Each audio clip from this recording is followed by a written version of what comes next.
Événements des derniers jours par Ellen White. Chapitre 3.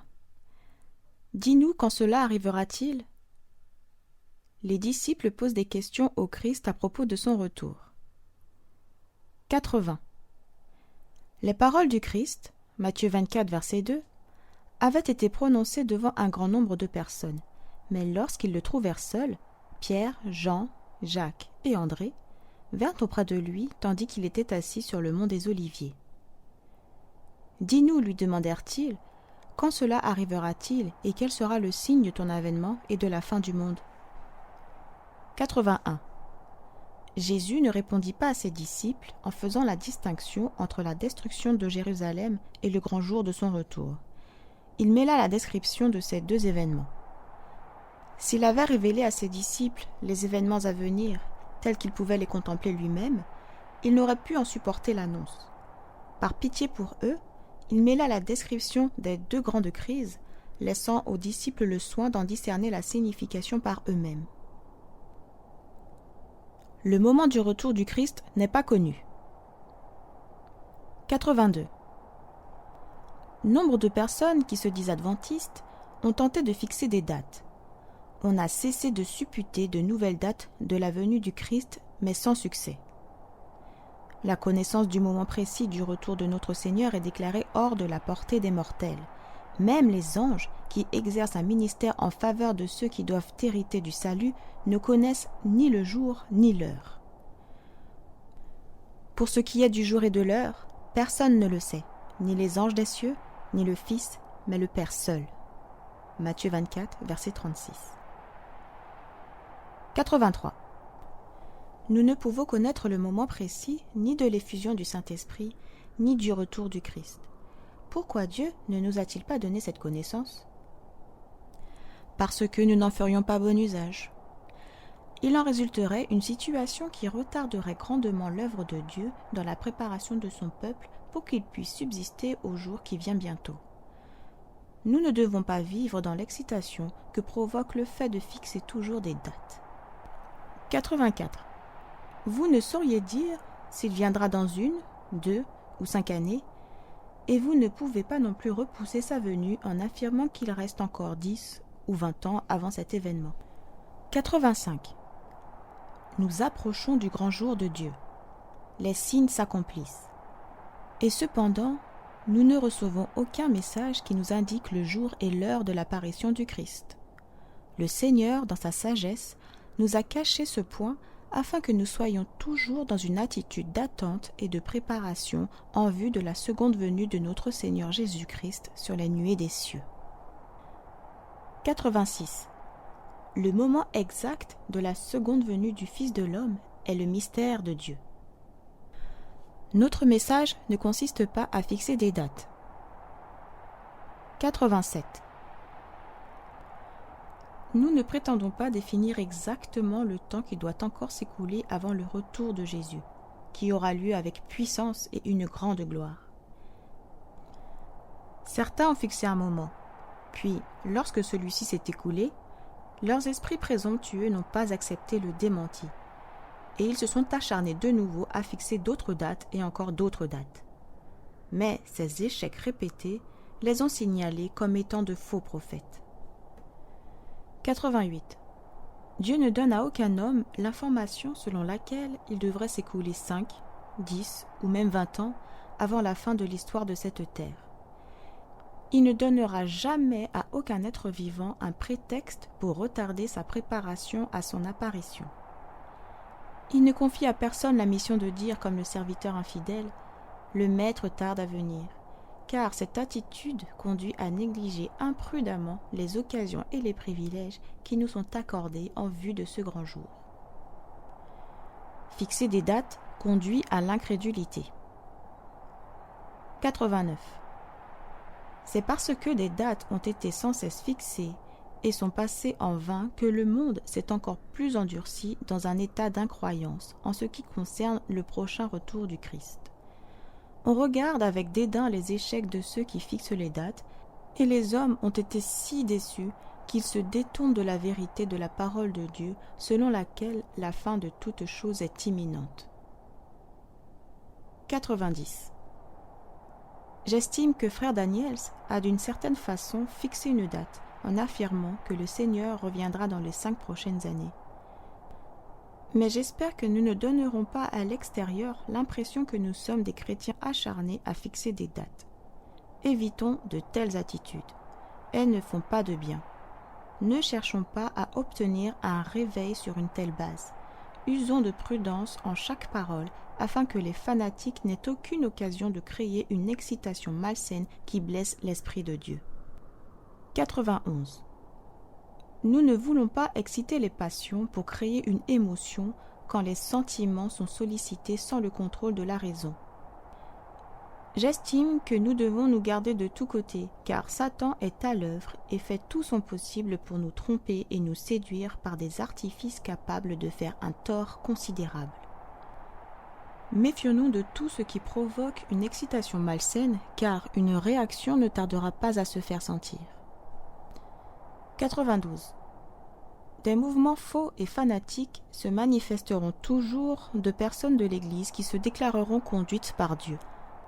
L'ennemi se réjouit qu'elles agissent ainsi, car leurs échecs successifs et leurs directives erronées provoquent la confusion et l'incroyance. Il n'y a plus de prophétie au-delà de 1844. 93. Au camp meeting de Jackson, j'ai clairement affirmé à ces partisans fanatiques qu'ils faisaient le jeu de l'adversaire des âmes. Ils étaient dans les ténèbres. Ils déclaraient qu'ils avaient reçu une grande illumination pour affirmer que le temps d'épreuve se terminerait en octobre 1884. J'ai alors publiquement déclaré que le Seigneur avait pris plaisir à me montrer que le message de Dieu, postérieur à 1844, ne comporterait aucune indication chronologique précise. 94. Notre attitude a été d'attendre et de veiller sans annoncer aucune date entre la fin des périodes prophétiques aboutissant à 1844 et le moment de la venue de notre Seigneur. 95. Nous ne recevrons aucun autre message concernant un moment précis. Après cette période de temps qui embrase les années 1842 à 1844, nul ne peut fixer de nouveau une date prophétique. Le calcul prophétique le plus long aboutit en automne 1844. Ellen White attendait le retour du Christ de son temps. 96. L'assemblée présente à la conférence me fut montrée. L'ange me dit : certains sont réservés pour la nourriture des vers, d'autres subiront les 7 dernières plaies, d'autres seront vivants et demeureront sur la terre pour être enlevés au retour de Jésus. 97. Parce que ce temps est court, nous devrions travailler avec diligence et avec une énergie redoublée. Nos enfants n'entreront peut-être jamais à l'université. 98. Il n'est vraiment pas sage de mettre maintenant des enfants au monde. Le temps est court, les périls des derniers jours nous menacent, et les petits-enfants périront en grand nombre avant la fin. 99. En ce temps de l'histoire du monde, tandis que les scènes ultimes touchent à leur fin et que nous approchons plus que jamais du temps de trouble, moins il y aura de mariages, mieux ce sera, tant pour les hommes que pour les femmes. 100. L'heure viendra, et elle n'est pas loin, où quelques-uns d'entre nous qui sont croyants verront sur la terre de leur vivant s'accomplir la prédiction et entendront la voix de l'archange et de la trompette de Dieu, éveillant l'écho des montagnes, des plaines et des mers jusqu'aux parties les plus reculées de la terre. 101. Le temps du jugement est sur nous, car le grand cri du 3e ange a déjà retenti dans la révélation de la justice du Christ, le Sauveur qui pardonne le péché. L'explication du délai prophétique. 102.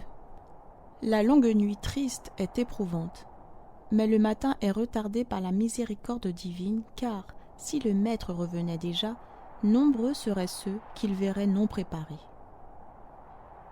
103.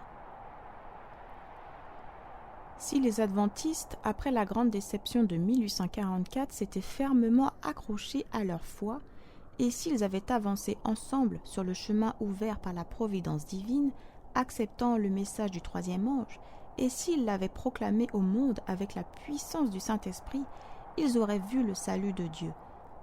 Le Seigneur aurait travaillé puissamment par eux, l'œuvre aurait été achevée, et le Christ serait déjà revenu pour donner sa récompense à son peuple. Ce n'était pas la volonté de Dieu que la venue du Christ soit ainsi retardée. 104. Pendant 40 ans, l'incrédulité, les murmures et la rébellion ont éloigné l'ancien Israël de la terre de Canaan. Les mêmes péchés ont retardé l'entrée de l'Israël moderne dans la Canaan céleste. Les promesses de Dieu n'ont failli dans aucune des deux situations. L'incrédulité, l'esprit du monde, le manque de consécration et les querelles au sein du peuple qui se réclame de Dieu nous ont retenus en ce monde de péché, de tristesse, dans cette vallée de lard. 105. Si l'Église de Dieu avait accompli le travail qui lui a été assigné selon l'ordre de Dieu, le monde entier aurait été déjà averti et le Seigneur Jésus serait revenu sur notre terre avec puissance et dans une grande gloire. Les promesses de Dieu sont conditionnelles. 106. Les anges de Dieu, dans leur message aux hommes, présentent le temps comme étant très court. C'est ainsi qu'il m'a toujours été présenté. Il est vrai que le temps s'est prolongé plus longtemps que nous le pensions au premier jour de ce message. Notre Sauveur n'est pas apparu aussitôt que nous l'avions espéré. Mais la parole de Dieu a-t-elle failli pour autant ? Absolument pas. Nous devons nous souvenir que les promesses, tout aussi bien que les menaces de Dieu, sont conditionnelles. 107. Nous devrons peut-être rester sur cette terre à cause de l'insubordination manifestée il y a de nombreuses années, comme les enfants d'Israël, mais pour l'amour du Christ, son peuple ne devrait pas accumuler péché sur péché en accusant Dieu d'être responsable de sa mauvaise façon d'agir. Ce que Jésus attend. 108. Le Christ languit de voir sa manifestation dans l'Église. Lorsque le caractère de Jésus sera parfaitement reproduit dans son peuple, alors il reviendra pour le réclamer comme le sien. 109. C'est le privilège de tout chrétien non seulement d'attendre, mais de hâter la venue de notre Seigneur Jésus-Christ. Ah, si tous ceux qui portent son nom portaient du fruit, comme le monde serait vite ensemencé de la semence de l'Évangile. La dernière moisson serait vite récoltée, et le Christ viendrait réunir le précieux grain. 110. Il nous a donné le pouvoir, par notre coopération avec lui, de provoquer la fin de ce monde de misère. 111. Avec une précision sans erreur, celui qui est infini compte les péchés de toutes les nations. Tandis que sa miséricorde renouvelle les appels à la repentance, ce compte débiteur demeure ouvert. Mais à partir d'un certain chiffre fixé par Dieu, le ministère de sa colère commence. 112. Dieu garde le souvenir des péchés des nations. Les chiffres gonflent leur compte débiteur dans les livres du ciel, et lorsque sera établie la loi selon laquelle la transgression du repos du premier jour fera l'objet d'un châtiment, alors leur coupe sera pleine. 113.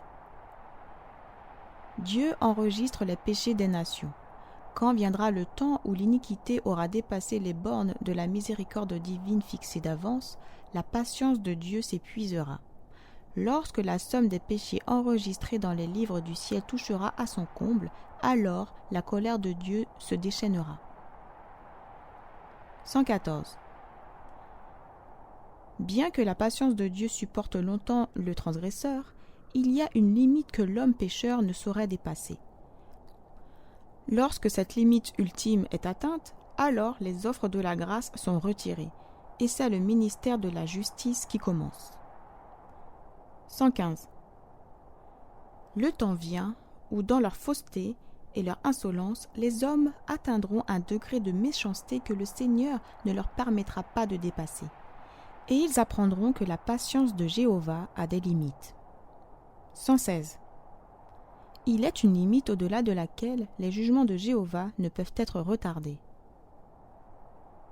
La transgression a presque atteint sa limite extrême. 117.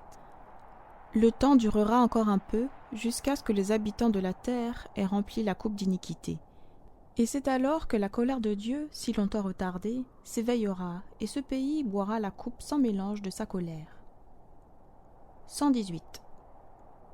La coupe d'iniquité est presque pleine, et la justice, rétributive de Dieu, est sur le point de descendre sur les coupables. 119. La méchanceté des habitants de la terre a presque atteint le comble de l'iniquité. Cette terre est sur le point d'être abandonnée par Dieu au destructeur. 120. La transgression a presque atteint sa limite extrême. La confusion remplit le monde et une grande terreur va bientôt s'étendre sur les êtres humains. La fin est très proche. Nous qui connaissons la vérité, nous devrions nous préparer à l'événement terrible qui va surprendre le monde. Pensons sans cesse au grand jour de Dieu. 121. Nous devons apprendre à penser sans cesse aux grandes scènes du jugement en sorte que, lorsque tout sera révélé, la pensée du grand jour de Dieu aura un effet sur notre caractère. Un frère m'a dit, « Sœur White, pensez-vous que le Seigneur viendra dans les 10 années à venir? Mais quelle est la différence pour vous s'il vient dans 2, 4 ou 10 ans? » Eh bien, dit-il, il me semble que j'agirais différemment si je savais que le Seigneur reviendrait dans 10 ans. Et que feriez-vous donc, dis-je? Eh bien, dit-il, je vendrais ma propriété et je me mettrais à sonder la parole de Dieu. Puis, j'avertirais les gens autour de moi et je les exhorterais à se préparer à sa venue. Je supplierais le Seigneur afin d'être prêt à le rencontrer. Je lui dis alors, « Si vous saviez que le Seigneur ne viendrait pas avant 20 ans, vivriez-vous différemment? » Il me répondit, « Oui, je pense. » Quel égoïsme de penser qu'il vivrait différemment s'il savait que son Seigneur viendrait dans 10 ans. Enoch ne marcha pas moins de 300 ans avec Dieu. Que cela nous serve de leçon et nous montre que nous devons marcher avec Dieu chaque jour. Nous ne sommes pas en sécurité si nous ne l'attendons pas en veillant. L'urgence des temps. 122. Que le Seigneur n'accorde aucun repos, de jour ou de nuit, à ceux qui sont maintenant insouciants et indolents dans la cause et dans l'œuvre de Dieu. La fin est proche. C'est là ce que Jésus voudrait que nous gardions toujours à l'esprit, l'urgence des temps. 123. Lorsque nous nous tiendrons avec les rachetés sur la mer de verre, munis de nos harpes et de nos couronnes, devant l'immensité de l'éternité, alors nous comprendrons combien courte était la période d'attente et d'épreuve.